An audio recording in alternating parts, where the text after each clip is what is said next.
Olá, estamos iniciando mais um programa, o tema é Direito. Este é um programa do curso de Direito do Centro Universitário Franciscano.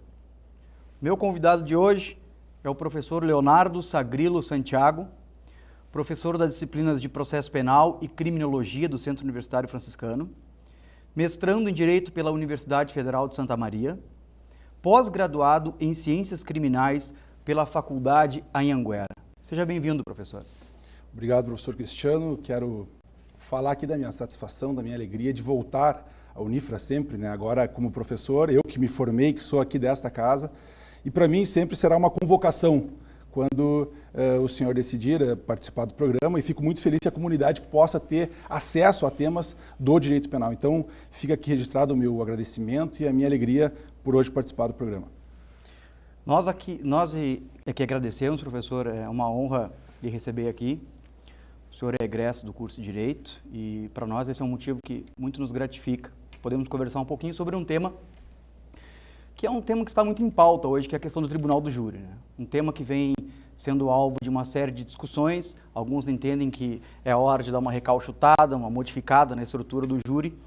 E eu gostaria de lhe ouvir inicialmente sobre isso, então. Gostaria que o senhor fizesse uma exposição mais técnica num primeiro momento, para depois nós tratarmos de assuntos um pouco mais pontuais, relacionados necessariamente a essa questão de necessidade de transformação do Instituto, que é o que muitas pessoas têm dito por aí. Bom, professor Cristiano, o Tribunal do Júri, há quem diga que ele surgiu na Inglaterra, há quem diga que ele surgiu na Grécia, e aí há uma discussão bastante histórica sobre o Tribunal do Júri para a sociedade em si. Acontece que o Tribunal do Júri hoje, no Brasil, e ele está no Brasil desde 1822, ele está hoje no Brasil em um local, previsto na Constituição, em um local que a gente chama de cláusulas pétreas, né? Então, como um direito e garantia individual, o Tribunal do Júri hoje está no artigo 5º e estabelece que aqueles crimes cometidos contra a vida, os crimes dolosos contra a vida, o cidadão então será levado a julgamento perante a sociedade, ser julgado pelos seus pares, né? Então, o modelo hoje que a gente escolhe para os crimes dolosos contra a vida é o Tribunal do Júri. Então, é uma cláusula pétrea, muito se discute sobre a legitimidade do júri, sobre até mesmo a justiça, e aí tomo bastante cuidado em falar de justiça, né? Mas a justiça de uma pessoa ser julgada pelo Tribunal do Júri, pelos seus pares, enfim, fato é que nós podemos discutir a questão do júri pelo seu procedimento, mas a sua essência, a sua legitimidade está na Constituição Federal e tem força normativa constitucional, portanto, então não será modificada essa competência de julgamento dos crimes dolosos contra a vida. Bom, quais são então os crimes dolosos contra a vida? A gente tem hoje o infanticídio, né, o auxílio ao suicídio, o homicídio e o aborto. Esses 4 crimes, então, eles são levados, quando cometidos, passam por todo o procedimento, e a gente chama, então, da primeira fase, né, onde será processado com um procedimento similar ao que acontece nos demais crimes do juiz singular. Quando chegar no momento da sentença, o juiz vai decidir se ele vai mandar a júri pela sentença de pronúncia, se ele vai impronunciar, se ele vai desclassificar ou se ele vai aplicar uma absolvição imprópria. Uma absolvição, perdão. Com isso, cabem os recursos, enfim. E se ele for a júri, então, com a pronúncia, ele vai a júri e abre-se, então, a segunda fase do júri. Na segunda fase, então, tu poderá novamente juntar testemunhas, fazer pedidos, enfim, fazer requerimentos, e aí chegará no dia do Tribunal do Júri, do plenário do júri.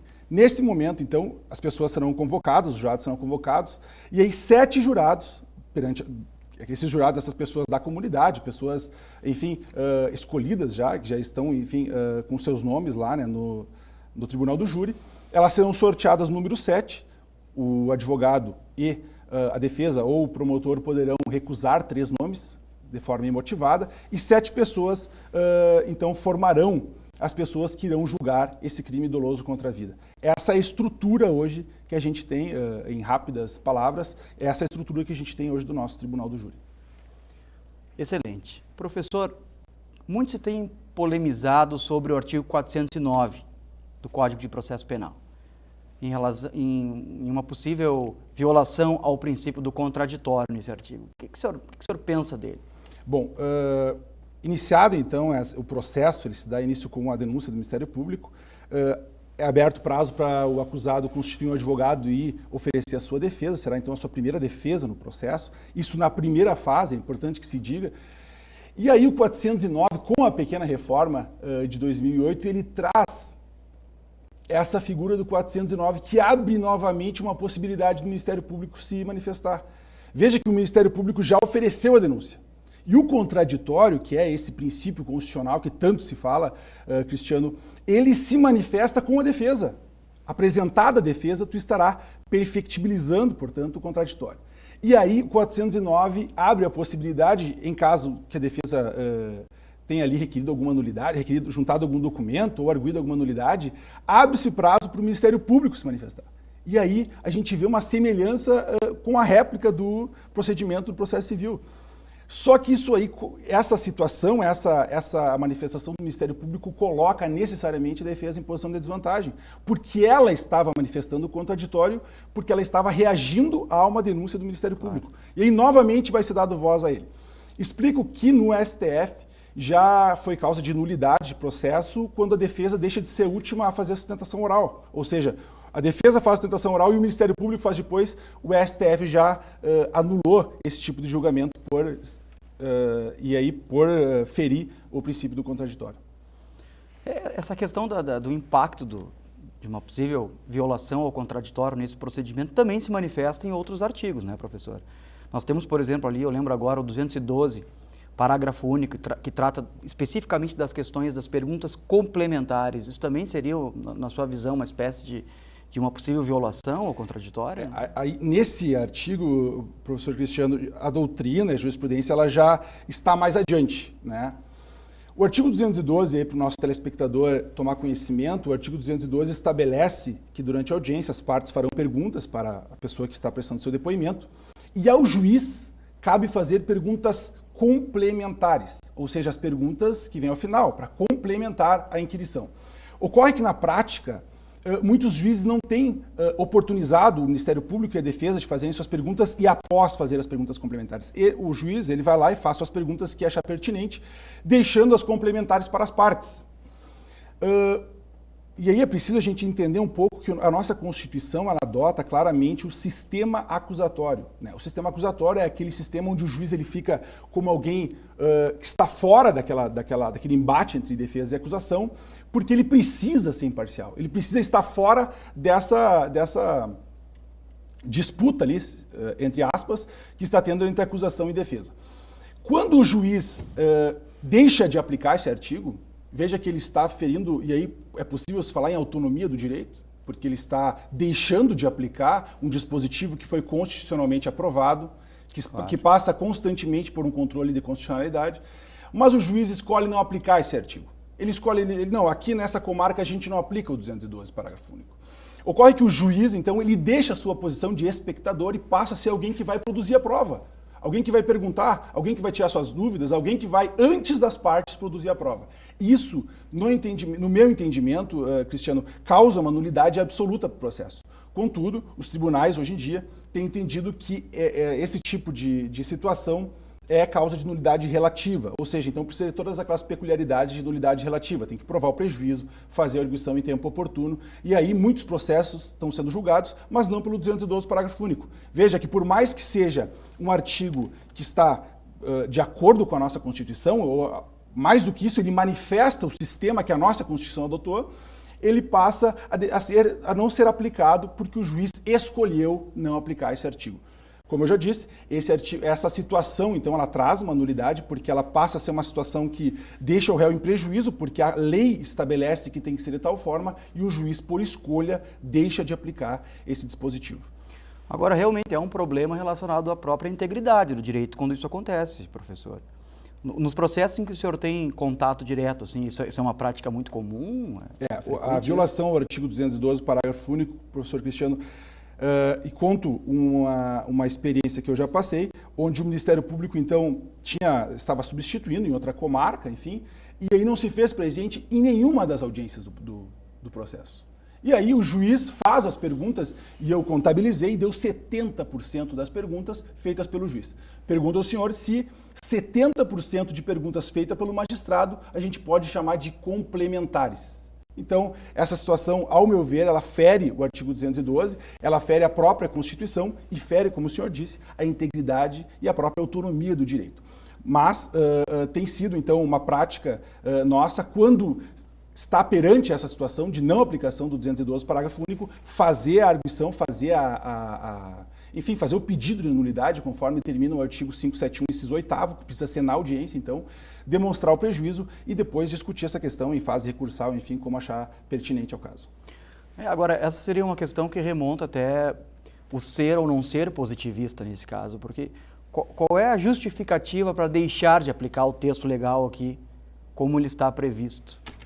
Ocorre que algumas justificativas têm sido a seguinte: quando o artigo disse perguntas complementares, ele não quis dizer bem isso, né? Como se houvesse uma oportunidade de a gente identificar o que o legislador quis dizer com essa questão.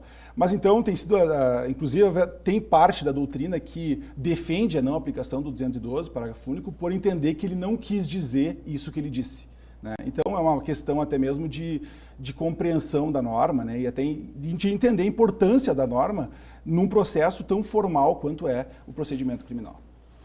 Nesse primeiro bloco, a ideia é a gente traçar um panorama bem técnico do Instituto Tribunal do Júri. A ideia do segundo bloco é nós enfrentarmos se há ou não necessidade de transformação do Instituto em alguma medida ou outra. Então, poderia fazer um panorama assim, geral sobre essas transformações, para que no segundo bloco a gente volte pontualmente em cada item? Bom, precisa ser modificado, professor Cristiano, no Tribunal do Júri, no dia do julgamento, a posição das partes em plenário, né? A gente precisa modificar a questão, a gente precisa repensar o número de jurados que compõem o Tribunal do Júri, né? Será que o número 7? Será que uma decisão de 4-3 é uma decisão que a gente pode julgar justa? A gente precisa repensar a questão do jurado fundamentar a sua decisão. Eu acho que é uma questão que a gente precisa discutir. E, para finalizar, a gente precisa discutir a possibilidade ou não da leitura do inquérito policial, que é uma peça inquisitória, no Tribunal do Júri, que é um espaço democrático. Bom, assim então, professor, eu acho que nós delineamos bem esse primeiro bloco e conseguimos nos organizar para o segundo, em que nós enfrentaremos pontualmente essas questões. Fique conosco, vamos fazer um breve intervalo e já voltamos.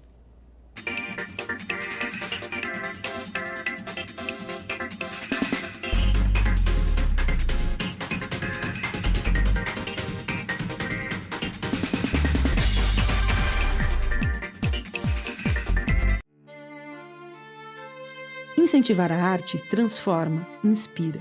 E através desse projeto em Santa Maria, criamos grandes artistas à espera dos seus aplausos. Orquestrando Arte. Transforma a realidade, cultiva talentos. Descubra mais pelo telefone 55 8114 9042.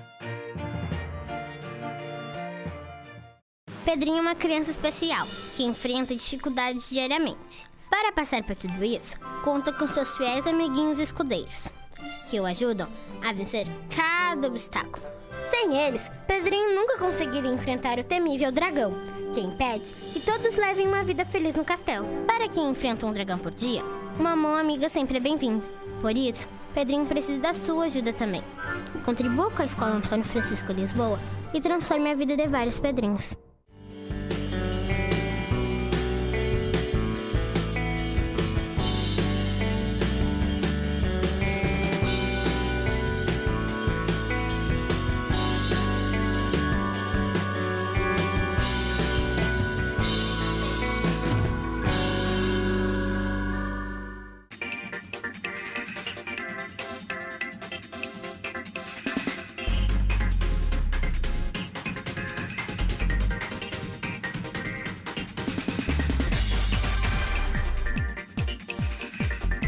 Sejam bem-vindos de volta. Este é o programa O Tema é Direito, do curso de Direito do Centro Universitário Franciscano. O meu convidado de hoje é o professor Leonardo Santiago. Já apresentei no primeiro bloco, advogado, professor da cadeira de Processo Penal e Criminologia do curso de Direito do Centro Universitário Franciscano. Professor, falávamos na necessidade de transformação de alguns institutos do Tribunal do Júri. O que o senhor poderia, assim, para dar início a essa discussão, o que o senhor elegeria como primeiro ponto de partida? Pois bem, Cristiano. Então, a gente falou no primeiro bloco dessa questão da primeira fase, né? O 409 e 212 são na primeira fase, né? Veja que o 212, volto a repetir, ele se aplica a todos os procedimentos criminais, não só aos procedimentos do júri, né? Então, na segunda fase do júri, a gente tem algumas questões que precisam ser repensadas. A primeira delas é a possibilidade ou não da leitura do inquérito policial para os jurados. Por quê? Os jurados, como todo mundo sabe, são juízes leigos. São pessoas que não têm contato com a dogmática jurídica, né? Com aquilo que a jurisprudência vem entendendo, com aquilo que a doutrina vem entendendo. Então, o que acontece? Os jurados estão ali naquele primeiro contato com o processo e o promotor e a acusação, enfim, o assistente da acusação, eles podem trazer ali elementos do inquérito policial. E, por vezes, eles ficam todo o julgamento com elementos do inquérito policial. Veja, professor Cristiano, que no julgamento do juiz singular isso não é possível.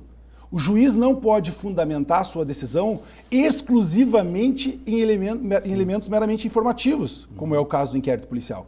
Ele precisa fundamentar sua decisão em prova. Prova é aquilo que é construído com contraditório, com ampla defesa, com observância de garantias constitucionais. Aquilo que é produzido no inquérito policial são elementos informativos para o promotor fazer a denúncia, para o promotor ter elementos de prova de materialidade e indício suficiente de autoria. E aí ele vai fazer uma denúncia, vai ter todo o procedimento. Ocorre que no dia do julgamento, o promotor pode, por vezes, usar somente elementos do inquérito policial para convencer os jurados daquilo que ele tem, que ele vem pedindo, então, para os jurados. No meu entendimento, professor Cristiano, esse é um elemento que precisa ser repensado com urgência. Por quê? Porque qual é a justificativa do jurado poder formar sua convicção? E aí eu já trago um elemento também, eu quero trazer depois. O jurado não precisa fundamentar a sua decisão. Logo, a gente não sabe o que convenceu ele. Pode ser elementos só do inquérito policial, mas o juiz não pode fazer isso. Então, não haveria uma...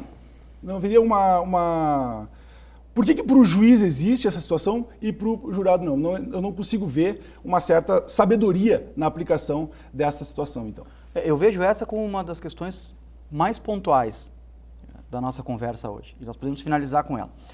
Mas antes dela, eu gostaria de lhe ouvir um pouquinho sobre essa questão simbólica do posicionamento dos atores durante a sessão de julgamento. Eu ouço e leio muitos pesquisadores falando a respeito disso. Qual é a sua opinião sobre essa questão, professor? Bom, então, no dia do julgamento do júri, ao lado do juiz, sentará, então, o promotor de justiça. Começo falando, professor Cristiano, que isso é uma prerrogativa da lei do Ministério Público, né? Que é uma prerrogativa que estabelece sentar ao lado direito do juiz. E a defesa, ela senta num plano diferente, de frente para os jurados, mas distante do julgador, do juiz, no caso, o presidente dos trabalhos. Ocorre que essa distância e essa proximidade do acusador com o juiz-presidente dentro do tribunal do júri pode trazer, e no meu entendimento traz por si só prejuízo. Veja que o fato é que o Ministério Público na ação penal ele é parte. E como parte, ele deve agir como parte. Ele deve sentar como parte, ele deve se posicionar no plenário como parte.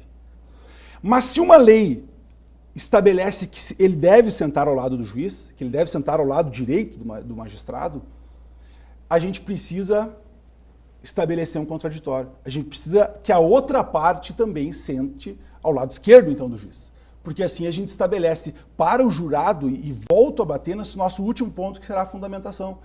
A gente não tem como saber se o jurado julgou, condenou porque o promotor estava perto do juiz, e isso, para eles, simbolicamente, poderia trazer uma ideia de razão, enfim, de posicionamento de parte dentro do tribunal do júri. Então, esse vem sendo um pedido da defesa antes do tribunal do júri, só que tem sido negado, né? Tem sido negado a possibilidade de sentar ao lado do magistrado.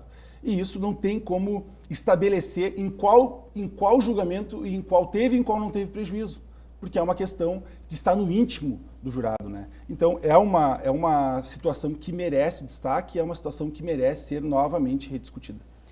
Professor, a todo momento o senhor relaciona o Instituto com as garantias constitucionais.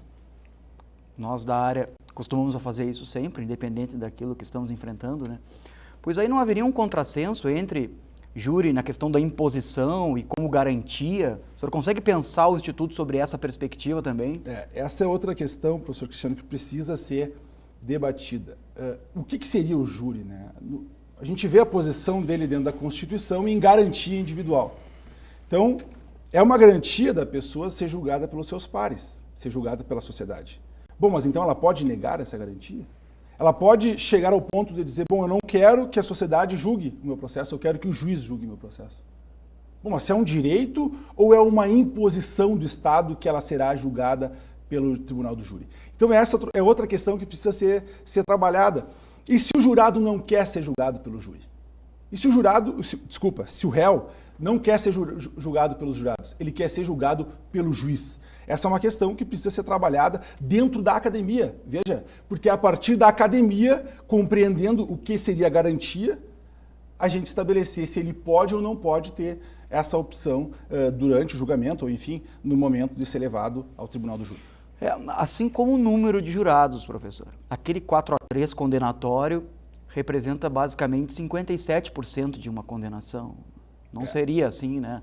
A formação de um juízo de convicção tão adequado assim para se privar alguém de sua liberdade. Sim. O senhor não concorda? Com certeza, professor.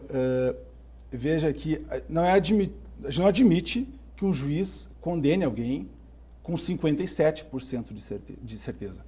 Porque 57% de certeza indica que ele tinha dúvidas.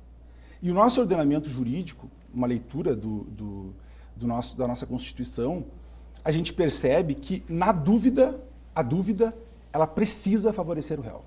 Ela precisa. É uma imposição, então. Quando o julgamento termina, e são 7 jurados, por 4-3, a gente percebe dúvida. A gente percebe que 57,14% entenderam que a pessoa era o culpado e o restante entendeu que não. Então a gente tem uma dúvida. Mas a gente tem um problema. A gente precisa mudar o número de jurados, a gente precisa aumentar o número de jurados. Qual que seria, e aí vem um professor de Porto Alegre esse tipo de situação, qual seria a saída para esse tipo de situação? Tendo 8 jurados, não é ainda o ideal, mas a gente já caminha para o ideal. Com 8 jurados, a gente só vai ter condenação de 5-3. O 4-4 indicaria dúvida e, com certeza, a absolvição. Então, a gente precisaria de uma certeza maior, ainda não é o ideal, mas a gente precisaria de uma certeza maior para trazer uma condenação. Bom, professor, então, realmente, assim, tem muito o que se falar sobre isso. Esse é um tema super em pauta hoje e isso justifica em muito a nossa conversa. Para a gente alinhavar agora, para encaminhar o final dessa entrevista, eu gostaria de lhe ouvir um pouquinho sobre a desnecessidade de fundamentação no processo decisório. Eu acho que realmente essa é a pedra de toque. Talvez a grande transformação devesse começar por isso, ou terminar, dependendo da lente de observação. Professor Cristiano, o tribunal do júri, então, um dos princípios que estabelece ele é a plenitude de defesa, né, e outros é a incomunicabilidade dos jurados. Os jurados eles não podem conversar entre si sobre o tema que está sendo julgado ali. Ocorre que eles não podendo conversar, quando terminar o julgamento, quando os debates cessarem, o jurado poderá responder sim ou não para determinado quesito. Não mais que isso. O juiz fará uma pergunta e o jurado vai responder sim ou não. O artigo 93, inciso 9 da Constituição Federal, se a minha memória não me trai, diz que todas as decisões do Poder Judiciário elas deverão ser fundamentadas sob pena de nulidade. Qualquer decisão do magistrado no processo ela precisa ser fundamentada. Por quê? Porque a fundamentação é uma exigência do contraditório. Tu só consegue fiscalizar uma decisão se ela teve ou não teve o contraditório, se ela observou ou não observou os requisitos mínimos do contraditório através de uma fundamentação. Se o jurado, a ele, não é cobrada essa questão da fundamentação, ele julga conforme a sua convicção, né, de forma imotivada, enfim, ele não precisa justificar, ele não precisa fundamentar o porquê que ele votou sim ou não. Logo, a gente pode ter situações que o jurado condena alguém por não ter gostado, enfim, do advogado dele. Ou ele pode ter condenado alguém porque aquela situação, ele teve uma situação parecida na sua vida, a gente não tem como saber, porque ele respondeu sim ou não. E aí o juiz vai aplicar a pena. Mas a gente não tem como saber o porquê que ele respondeu isso. Então, eu entendo que uma das situações que merecem destaque, uma das situações que precisam de uma reforma urgente, seria essa exigência do jurado fundamentar a sua decisão. É um momento de muita subjetividade esse, professor. Algo que a gente tanto condena na prática judiciária, mas talvez tenha no tribunal do júri assim, um campo bem interessante para se pesquisar essa questão da subjetividade de quem julga, porque na verdade o voto é do povo e, como o senhor mesmo disse, não há a necessidade de dizer o porquê do sim e o porquê do não. Sim. Então, essa situação, professor Cristiano, leva, muitas vezes, a tu não saber qual foi a situação que levou àquela decisão. E aí tu pergunta, quando termina o júri, muitas vezes pode acontecer, de jurados não terem compreendido o quesito. E aí, ele, dizendo sim ou dizendo não, ele está decidindo os próximos anos de uma pessoa. Então, ele pode estar convencido de que não foi a pessoa ou que foi a pessoa. Aqui não está por mais que a minha posição de fala seja de defensor, professor Cristiano, essa análise ela vem de uma questão ética, de uma questão do que se aproxima mais com o justo, posso dizer assim. Porque se o jurado ele fala o porquê, há uma possibilidade de fiscalização do que levou ele até aquela justificativa, do que levou ele até aquele voto de sim ou não. Então, eu entendo como essencial esse ponto, porque veja como um problema ele é levado ao outro. O jurado pode ter votado sim ou não em uma situação que foi trazida pelo promotor que está no inquérito policial. E aí a gente discutiu a legitimidade do inquérito policial para estar no tribunal do júri. O voto de sim ou não do jurado pode ter como fundamento a posição da parte em plenário. O advogado está sentado mais longe, olha só, o promotor está ao lado do juiz, ele está com a razão. A gente não tem como saber porque é tirado de nós essa possibilidade através da falta de fundamentação do voto do jurado. Então, para ver como uma situação ela acaba acarretando na outra. Então, é preciso repensar o tribunal do júri a partir da Constituição e a partir desses pilares, né, que se estabelecem. E eu acho que é uma situação, e por isso que falo aqui em um meio acadêmico, é uma situação que precisa ser repensada aqui dentro da academia, né, para depois ser levado aos tribunais, enfim, e aí conseguir uma mudança que a gente entenda como pertinente. Realmente, professor, esse é um tema muito interessante. É um tema que nós poderíamos ficar muito mais tempo aqui conversando. Eu já gostaria de lhe convidar para uma próxima oportunidade, porque realmente, assim, me parece que o senhor tem propriedade no que diz, quando diz que uma série de transformações são necessárias para que o Tribunal do Júri seja mais próximo da própria Constituição Federal. Gostaria de agradecer a sua presença, então, e mais uma vez dizer que esse programa está à sua disposição para uma próxima oportunidade. Agradecemos pela sua audiência, muito obrigado, até a próxima.